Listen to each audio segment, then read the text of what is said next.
Hopefully we are live, and hopefully the sound is serviceable, which is how some of the people we discuss today may describe such things. I could say great or okay. I see serviceable. This is Journey of Anesthete podcast. Mitch Hampton, your host, and this is the final episode, which I believe is 9.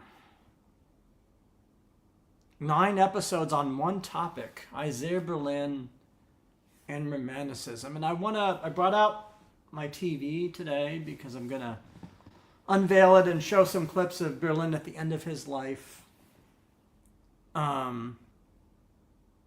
talking, which would be 1997, and one from 1995. So I'm gonna go back a little bit, and more or less kind of wrap up here what we've been dealing with. So we decided that early on that Romanticism is a very imprecise term. It encompasses many things, but it is not, by definition, because it's romantic, it's not exact in telling us how to live or what to do or the best mode of government. There had been and are left-wing and right-wing romantics, and Romanticism itself is, what is it? Romanticism itself unveiled and led to some of the greatest tragedies of the 20th century. Some aspects of Marxist-Leninist communism, not all, because Marxist-Leninism, of course, is much more indebted to rationalism and the classical, arguably the Enlightenment side of things, even though there were romantic dimensions to Marx. But of course, fascism, the far right.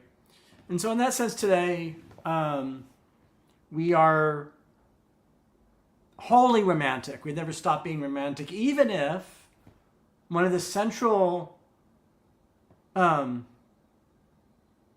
mechanisms, if I could put it this way, of our infrastructure is thoroughly anti-romantic. And of course, I mean Tracy Kidder's book, notwithstanding, The Soul of a New Machine, the algorithm, the AI, the bot, the computer, which is an entity with which we are involved, that doesn't have interior experiences. And of course, the sheer absence of an I in consciousness in this sense, in the strong sense, is itself a repudiation of everything anybody remotely romantic might wish for themselves, or anybody else for that matter, because it lacks the interiority. And one way of thinking about romantic spirit, romantic sensibility, is that it starts from this inner self, this interiority, and it starts, the alpha and the omega of that. So I thought it'd be good to go back and look at Isaiah Berlin himself in the end of his life and read from him at the end of his life. Now, I'm going to start off with a little, let's see, a little bit from his biographer, a show he did for the BBC in 95, so a little bit later. And this is the book. If you follow Canadian politics at all, you will know this name, because Michael Ignatieff had a very reputationally one of the worst campaigns or something in recent Canadian history, running for prime minister in 2013. He lost terribly, I suppose, although it was had I been a citizen there, I would have voted for him. not only because he's a fan of Isaiah Berlin, but in any event, the end of Berlin's life, he was an elder statesman. And he lived through much of the 20th century. So I'm going to read a little bit of something he wrote for the Canadians in '95. And I'm just going to read just part of it because I'm not going to read the whole thing. And as I said, the original idea of the show was to have a bunch of visual clips, stand-up comedians and movie clips of all sort. And I was going to really go to town with all of that.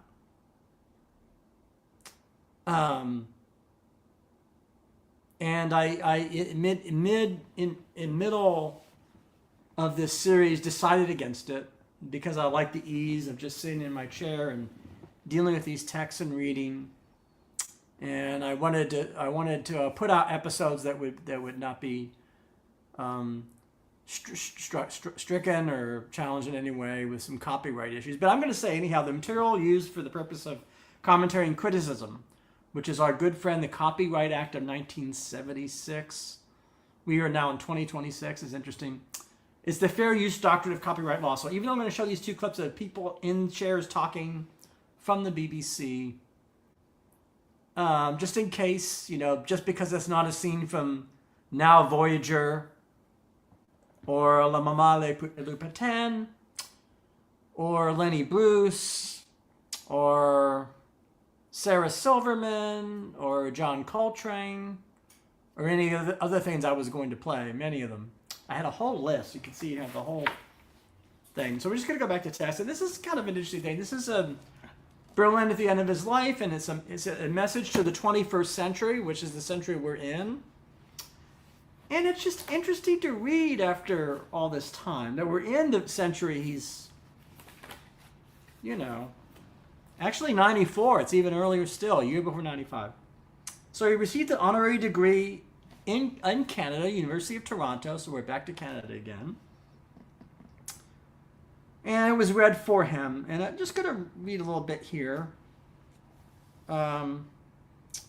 He starts off, of course, it was the best of times, it was the worst of times. With these words, Dickens began his famous novel, A Tale of Two Cities. But this cannot, alas, be said about our own terrible century. I'm going to pause there because Berlin, very first sentence, he's saying the 21st century is so bad that he's basically all but saying that the 18th and 19th centuries were better centuries, even with all their immense suffering and oppression, than the 20th. At least it's implying it, because he's saying it was no best. It was all worse. I guess that's what he said. You could take it. Last could not be said of our own terrible century. He goes on. Men have for millennia destroyed each other, but the deeds of Attila the Hun, Genghis Khan, Napoleon, who introduced mass killings and war, even the Armenian massacres pale into insignificance before the Russian Revolution and its aftermath, the oppression, torture, murder, which could be laid at the doors of Lenin, Stalin, Hitler, Mao, Pol Pot, and the systematic falsification of information, which prevented knowledge of these horrors for years. These are unparalleled. They were not natural disasters, but preventable human crimes. And whatever those who believe in historical determinism may think, they could have been averted. I speak with particular feeling, for I am a very old man. We're going to see him as the old man pretty soon over there. And I have lived through almost this entire century. So he lived through the whole, almost the whole 20th century, right? It's in the teens, 20s. My life has been peaceful and secure, and I feel almost ashamed of this in view of what has happened to so many other human beings. I am not a historian, and so I cannot speak with authority on the causes of these horrors, yet perhaps I can try. And he goes on to say what he thinks causes it, and we're back to in this, what I'm going to read, the subject that's obsessed me, I think, since the mid-90s, this era of his life, and these two interviews forthcoming values pluralism. And so I became a values pluralist in the 90s, and I remain so in 2026. And he sort of is going to say, well, this is why I think values pluralism is correct.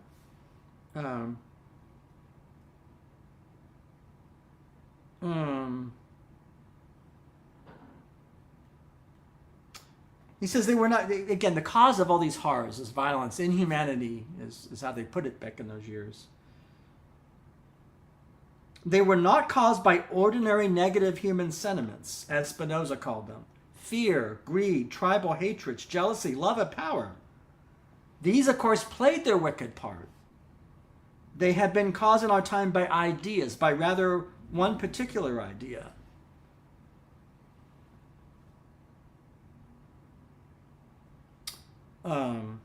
He goes on to say, it is paradoxical that Karl Marx, Berlin wrote a great biography of Karl Marx, wrote really wonderful back in the 30s. Highly recommend it.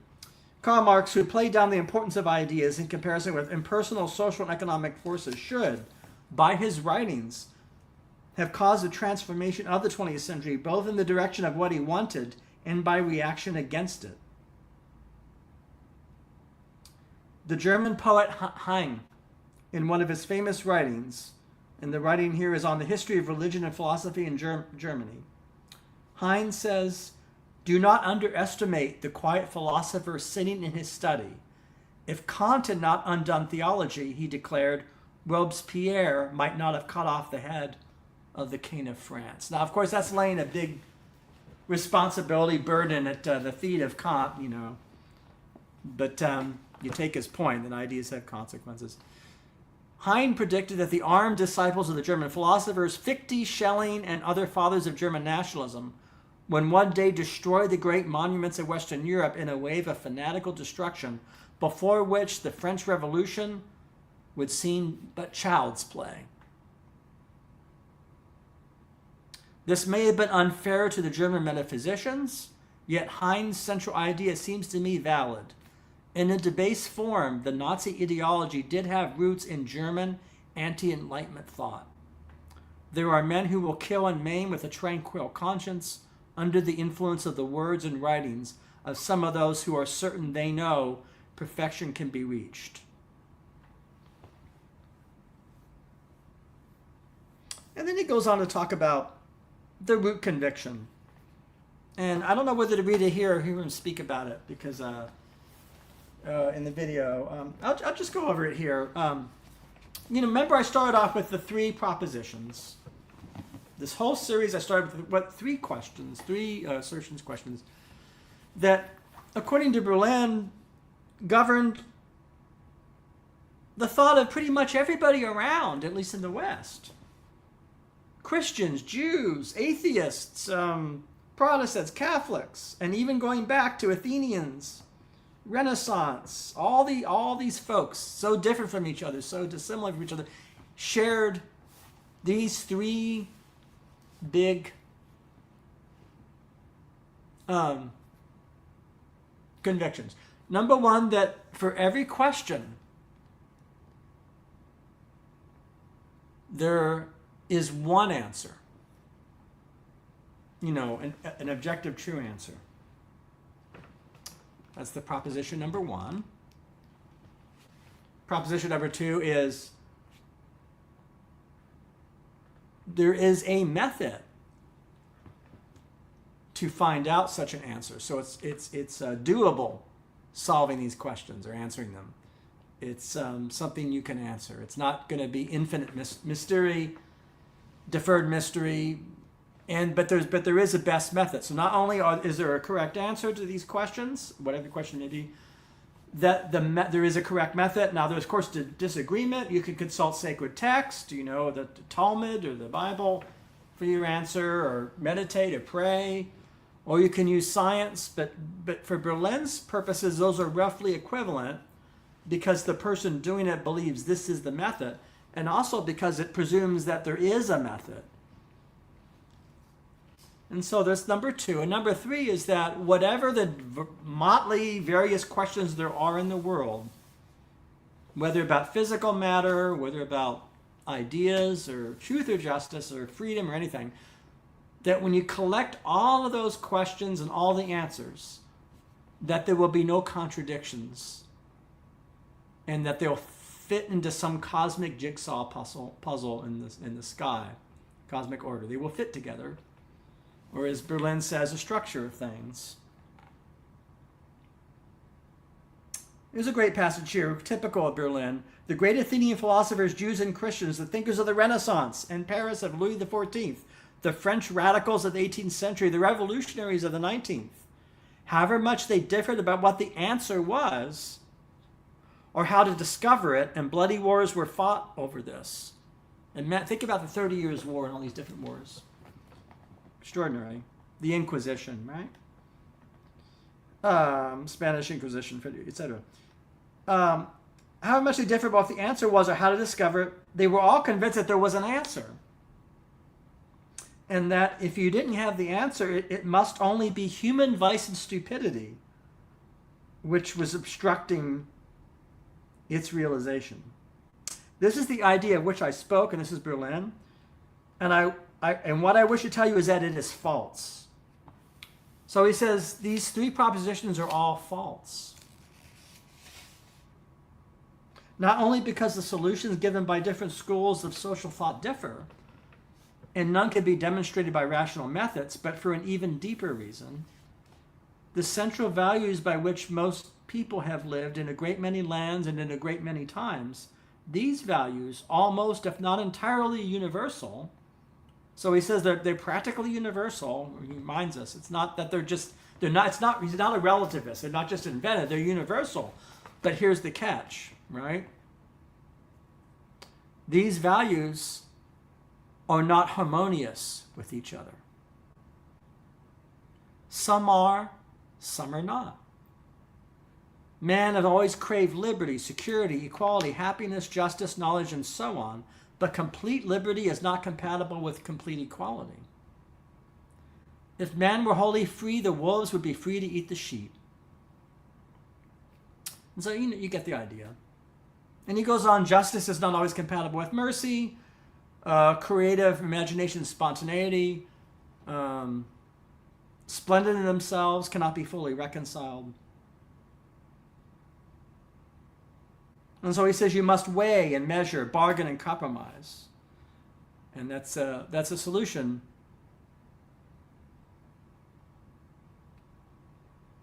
And at this time he's writing in the late 90s, and he's at the end of his life, and he's optimistic, Berlin. He thought the 20th century sort of was a grim century. But he saw liberal democracy is on the rise at the end of his life, and he was thinking that was going to win out.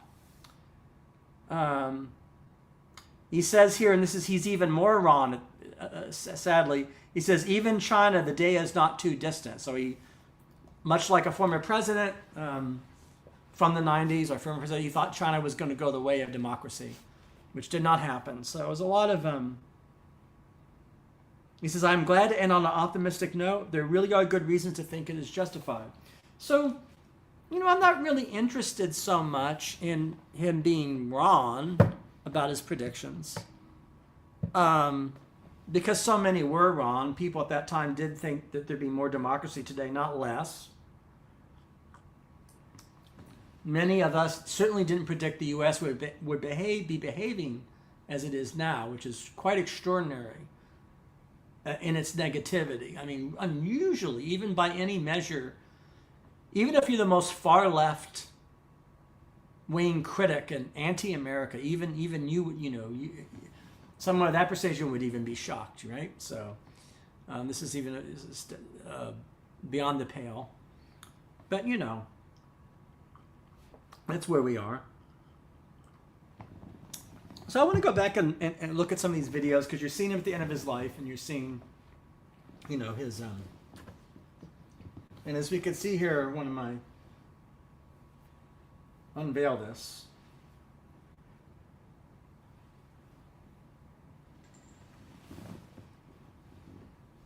Here we go. So this is the last. This is the last interview, one of them,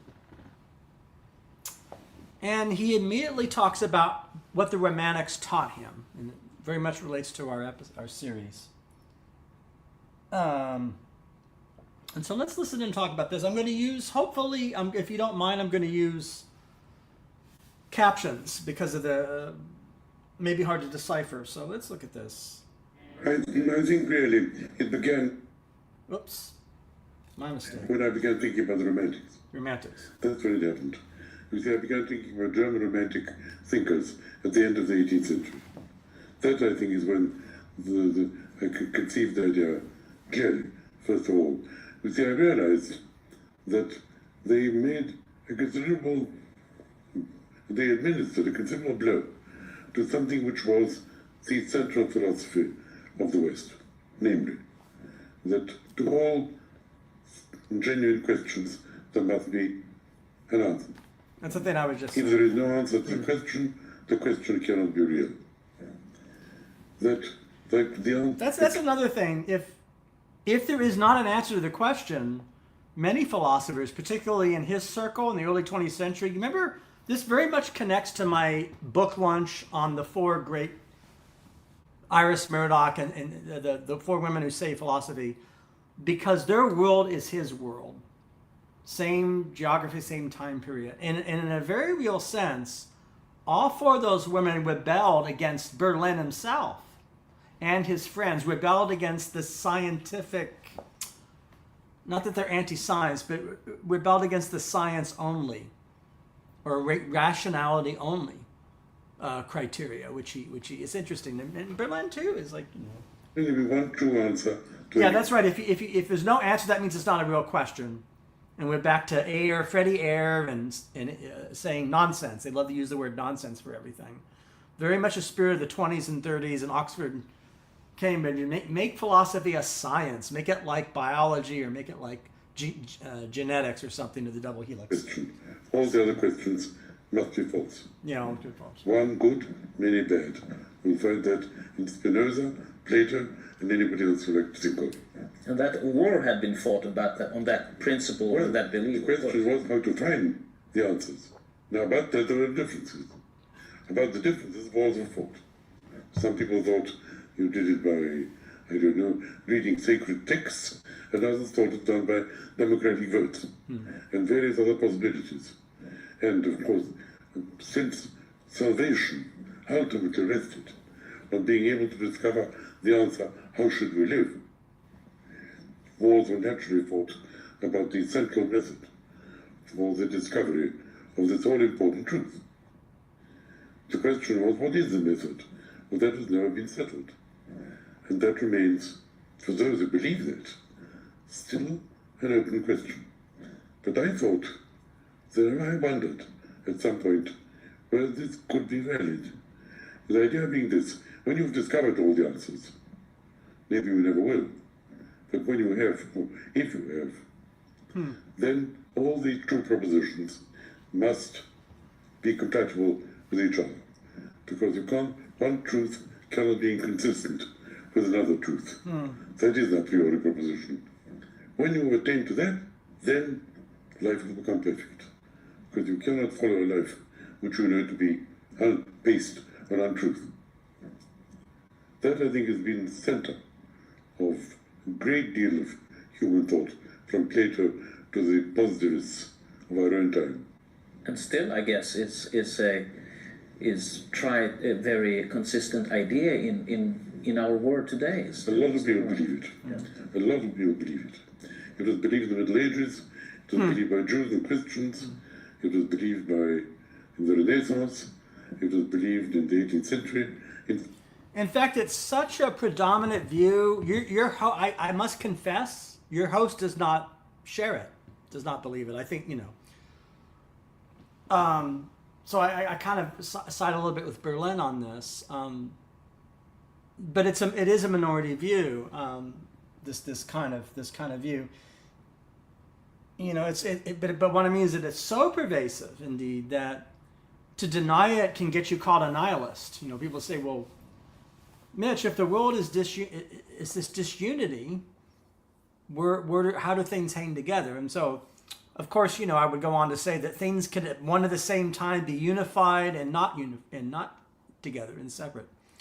The nature of, life is not linear or rational primarily, or even only. It is rather non-linear, and it, to some extent, for lack of a better word, is spiritual endeavor, I think. And so the Romantics were the folks that changed our consciousness to consider this possibility, I think. And they are correct in that. That's where I side. I'm not a Romantic and disagree about so many things, but I do agree with this. The importance of I feel, I experience, I'm alive, interiority, and the idea of making a choice, that you have to choose. And, It is a central presupposition of the central tradition of Western thought. But it's interesting, you write in one of your essays that the one reading that really made you think about this logical impossibility was reading Tolstoy, War and Peace. Yeah. Because Tolstoy was for you a figure who struggled with the incompatibility of his experience as a novelist of how the human condition is, and his firm belief that there was an ultimate truth. Yes, well I did, when I read an essay on Tolstoy quite early in life, I think about 1850 or so, and I suddenly realized in reading Tolstoy's famous appendix, The War and Peace, which everybody thinks is unnecessary, and does a piece of, I don't know, autodidactic philosophy. So Berlin is saying when you read War and Peace, make sure to read the appendix, not just the novel.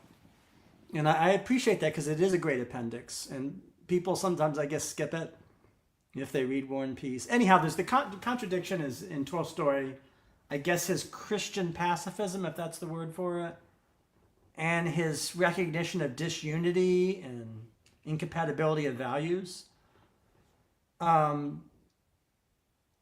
I think they can hang together, and I think the only reason why we don't see that it can, I think the reason why humans feel there must be just ultimate only unity, or I guess identity, if that's the word, I think is a limitation in our own perception. I think that's kind of a reality about the universe and life that, if I can put it this way, I don't know if this makes sense. It's kind of like we're at a slower pace than that, in a sense, and that's kind of another way I think that the Romantics.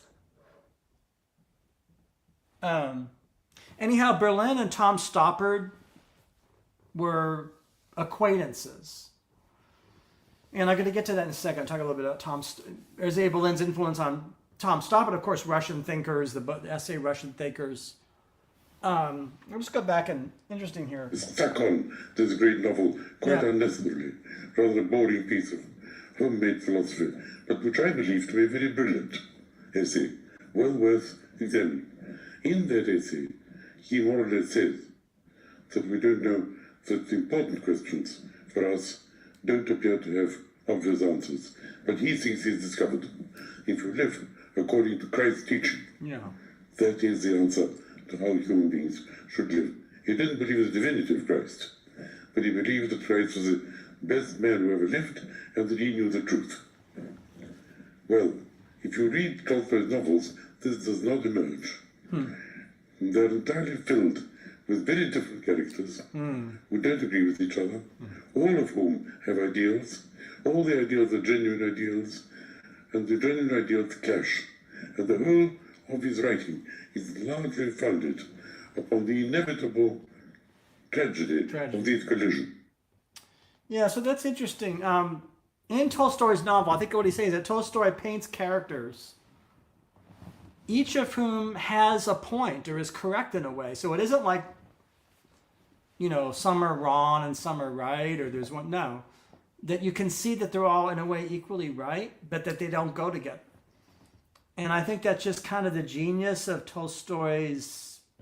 Well, I think it's sort of I think that's the genius of what I would call representation itself. That representation's loyalty and fidelity is kind of like an actor to their part. It's to the part, the character, above all.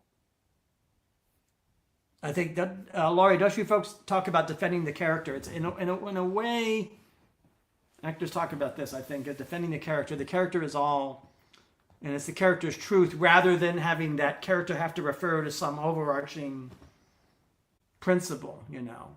And I think that's interesting. So I think it's great to read, you know, at the end of his life, things he was saying here. Let that sit there for a little bit.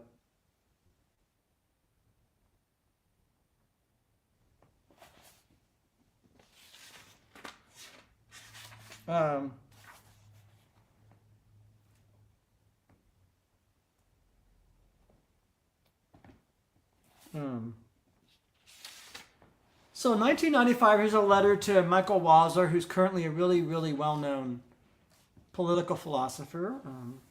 And there's just a little sentence I found that's here.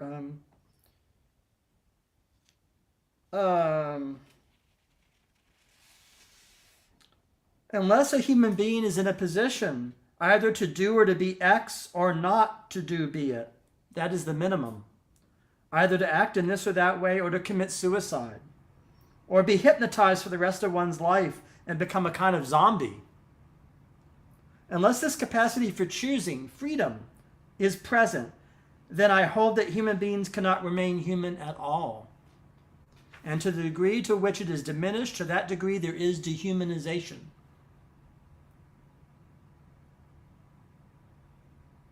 In this sense, being human entails this basic freedom, entails it conceptually, as it were metaphysically, as others would have put it.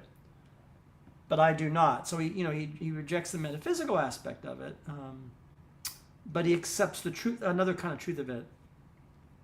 And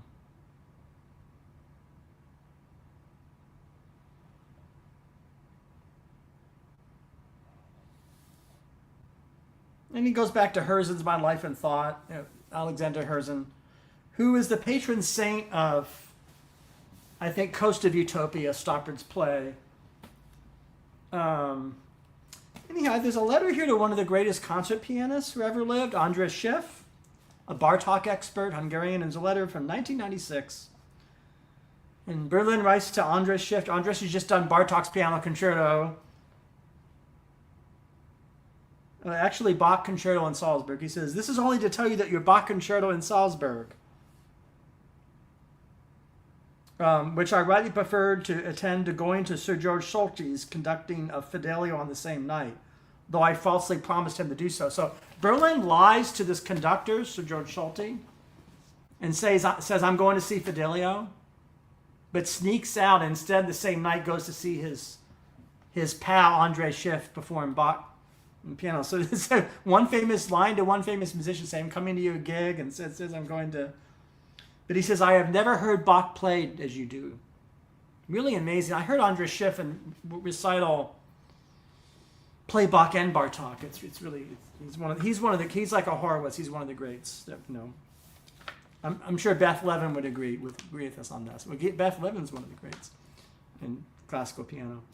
I was too deeply moved to visit you after the performance, because I thought you might take my enormous degree of congratulations to be a mere courtesy. I don't know where you are. I am just off to Italy in the back of the end of September, so I send this to your excellent agent. I'll never forget the concertos. I'll never forget, rather, the concertos, 1995. So I realized that, now here's a program for a month in the country.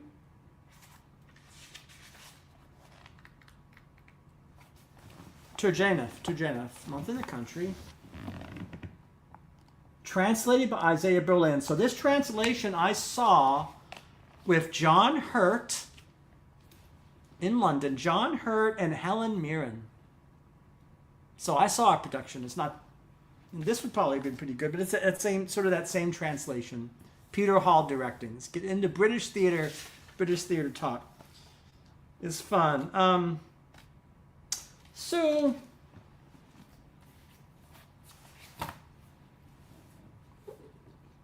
at the end of his lectures on Romanticism, he says something interesting. He says this romantic revolt, this revolution in consciousness, had an unexpected positive result.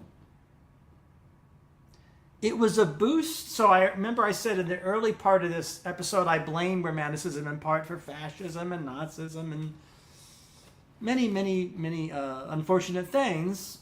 But at the same time,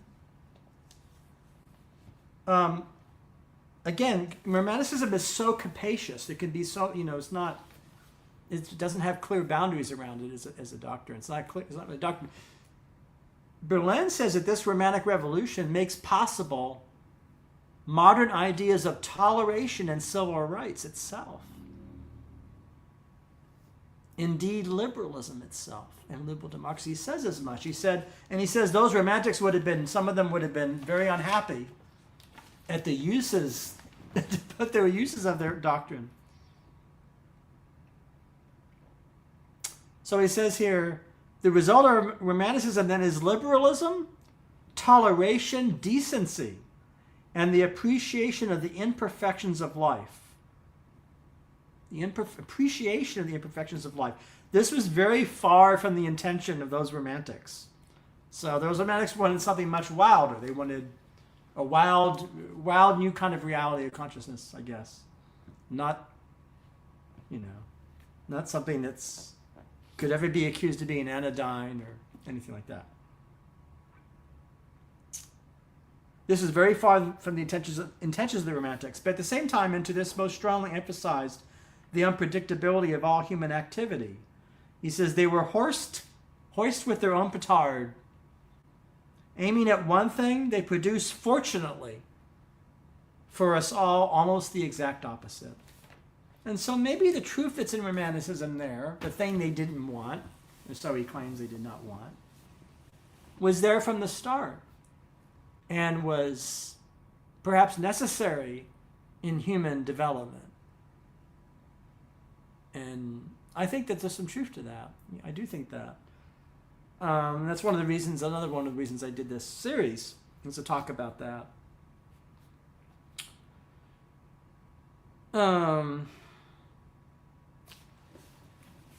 So, Tom Stoppard.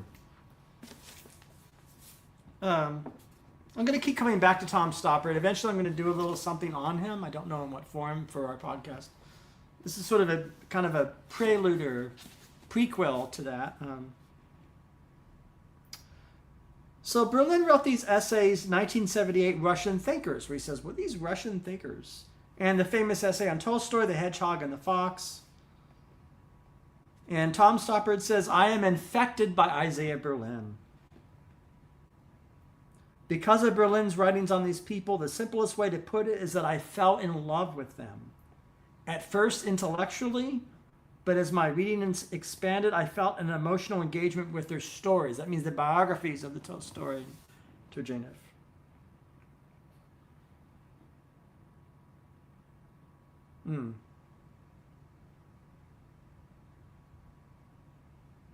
When Stoppard read Berlin's obituaries in 1997,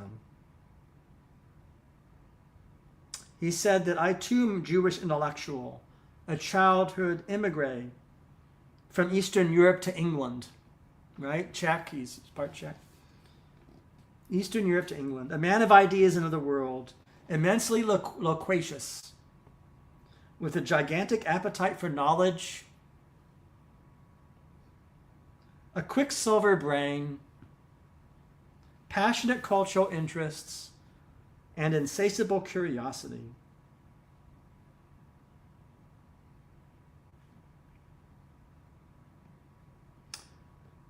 So Berlin was the person of their friendship that made sort of the first move. Let me turn this off. That made the first move. Not Stoppard. I think because Berlin was such a big fan of Stoppard's plays, like the Real Thing, and certainly Jumpers and Berlin would have recognized that Jumpers was criticizing, indeed attacking his circle. Because if you know Jumpers, it's a criticism of Berlin's milieu, Fred J. Ayer and the positivists and all that. Actually, that critique of academic philosophy goes all the way through The Hard Problem. If you know that play, I love that play. I think it's underrated. from 2015, and my dream is to do a production of The Hard Problem again somewhere around here. But that's in philosophy. But so Berlin made the overtures to the playwright, but Stopper was too much in awe of him to respond. The idea of occupying his mind for an hour or two just struck me as being out of my reach. So Tom Stopper was intimidated by Isaiah Berlin. Imagine that. You're one of the giants of theater, playwright. And you're intimidated. You know, even though the guy's reaching out, let's talk about your new play. And he says, oh, I'm afraid of him. Imagine that. It's crazy, right? They did meet socially a few times, and Stoppard also got to know Aileen Berlin a little. Had Isaiah Berlin not died in 1997, just before Stoppard started work on the Coast, there might have been an interesting exchange between them about Herzen. As it was, Russian thinkers became his guide. It gave him a vivid portrait of this westernized intellectual elite and of their historical context. So I think that's interesting. Another thing about the end of Berlin's life is that he received a letter from Tony Blair, Prime Minister Tony Blair, which I'm tempted to almost just read to you. I'd have to leave the room. Do you want to hear Tony Blair's letter to Berlin? Basically, it's Blair asking Berlin, what do we do about being on the left? What do we on the left do? What should be done, basically? What kind of society should we have? What about inequality? And this is amazing. And Berlin was too sick to answer. It would be really amazing to read Berlin's answer to Blair's question.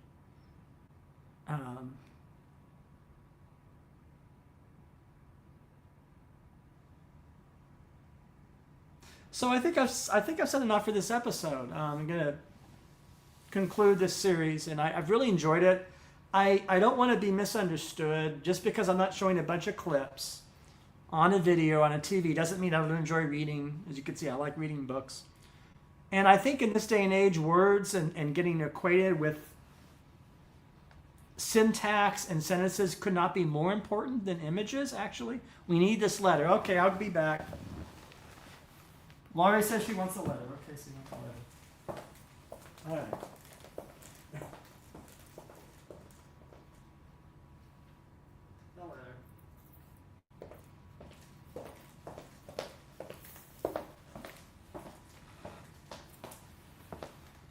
The letter. And take a drink of coffee.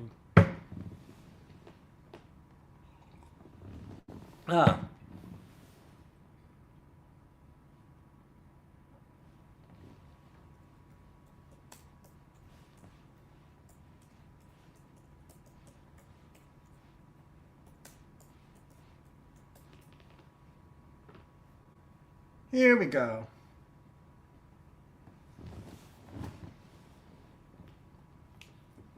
10 Downing Street, 23rd of October. That was my dad's birthday, the day after my birthday. 23rd October, 1997. Again, the year he dies, right? The year of this interview. Dear Isaiah, I very much enjoyed your interview with Stephen Lukes in Prospect this month. I hope you don't mind me following up with a letter asking your thoughts. The brief discussion in the interview of the relationship between your two concepts of liberty is, I think, illuminating. The limitations of negative liberty. So recall the two liberty model of Berlin. There's positive and negative liberty. And negative liberty is don't tread on me, leave me alone. Negative liberty is what are my capacities, basically. Do I have capacities? Or am I in prison? Positive liberty is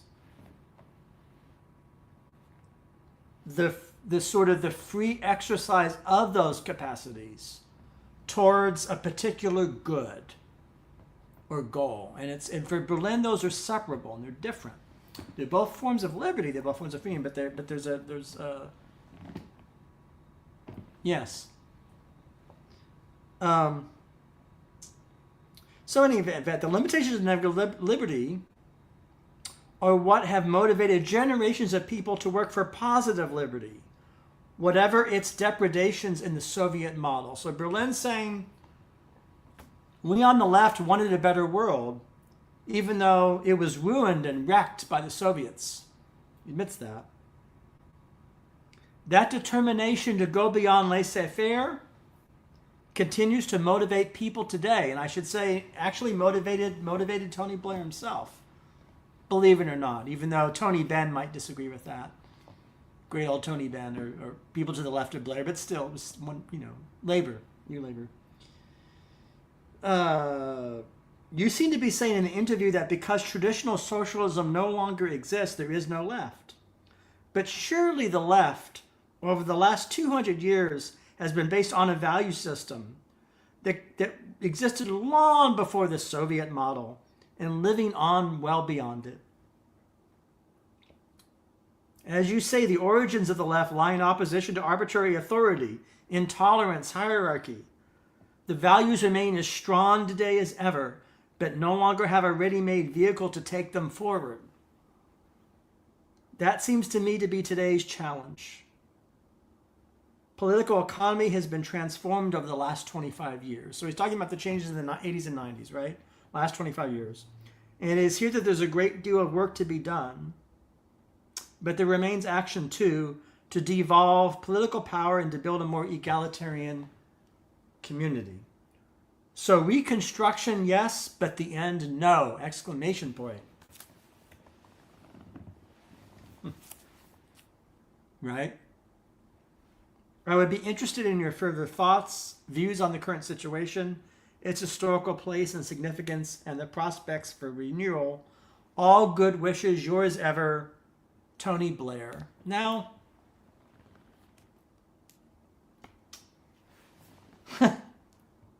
that's a good letter, It's not bad, right? He's asking where to go forward. I should note that unlike Tom Stoppard, Berlin was consistently a good leftist. Always voted Labor, was always a social democrat. Always attacked Thatcher, and so on. And that probably has, something that he always was part of his identity. So he was no conservative. Whereas Tom Stoppard is more complicated politically, as we know. It's a playwright. That's actually a strength. I mean, I think I'm going to say something very. Here's an opinionated statement. If Tom Stoppard were less complicated and more just simply a socialist, like a David Hare, or indeed Harold Pinter, he may not be as good a writer or playwright. I'd say might not be as good. Again, I don't want to. Those other folks are okay too, but David Hare ain't. Plenty's okay, but it's not as good as Coast of Utopia or FC or Simon Gray, British playwrights. What I think is I think Tom Stoppard's anti-communism, his experience, the Czechoslovakia, and his ethical commitment to that, and his criticism of sort of the pieties of the far left in the UK and around the world, makes him a better writer. It makes him, for example, in The Real Thing, there's a lot of discussion in The Real Thing about propagandistic art versus more, sophisticated art, because there's a debate over the two writers, if you know the story of The Real Thing. Actually, all of them were Capgood and Indy and Ink, definitely. This is a theme. All of his work. I think that complication in a good sense is what makes him. It's one of the things that makes him so good. And if I do future episodes of stuff, but I'll actually get into that. little more detail and show that. And and this is not always the case. There are some artists that are just doctrinaire, and their art does not suffer for that. In fact, it might improve their art. Their very doctrinaire single-mindedness actually gives energy and excitement to their art. I think Brecht was like that. Bertolt Brecht. I think it's a strength for Brecht rather than his Ron-headed politics. Actually, it gives an energy there. I don't know how it's hard to describe. It wouldn't be Brecht, right? I remember Tony Kushner did a production of The Measures Taken in Tennessee. And Tony Kushner was interviewed. Tony Kushner, do you know The Measures Taken? It's a Stalinist play about an execution of some Communist Party members, and it's an insane play. No one does it for that reason. It's one of Brecht's more explicitly communist plays, and Tony Kushner had the nuts idea to mount a production of The Measures Taken in Knoxville, Tennessee. And he said, but of course, Kushner's partly Southern, so he could do that, which is interesting. He says, I must have a suicide wish. He says, everybody in my audience voted for Pat Buchanan, which is why I felt all the more reason to do The Measures Taken. But I mean, come on, Tony Kushner, Measures Taken? Couldn't you have done Galileo or done Mother Courage, Measures Taken? So it was the 80s. The 80s was the time of Reno, the comedian Reno, and, the Rainbow Coalition, Run, Jesse, Run. Those of us who are for Jesse Jackson. So there was a lot of... The 80s were not all one thing. The 80s wasn't all Wall Street. And there was another 80s. Many other 80s. There was some good in the 80s, I'm just saying. And Tony Kushner was part of that at that time as a young writer doing Brecht in the South, the deep American South. Well, he did A Bright Room Called Day, right? Which is another very much related, one of his early plays, if you know that. Look up A Bright Room Called Day. That's all for today. Have a great weekend if you can. And we will explore under the rubric of aesthetics many other topics. We're going to go back and return a little bit to design, commercial design, and talk even more deeply about book publishing, coffee table books, and those kinds of things. So we're going to do that and other topics. So I'll see you next time.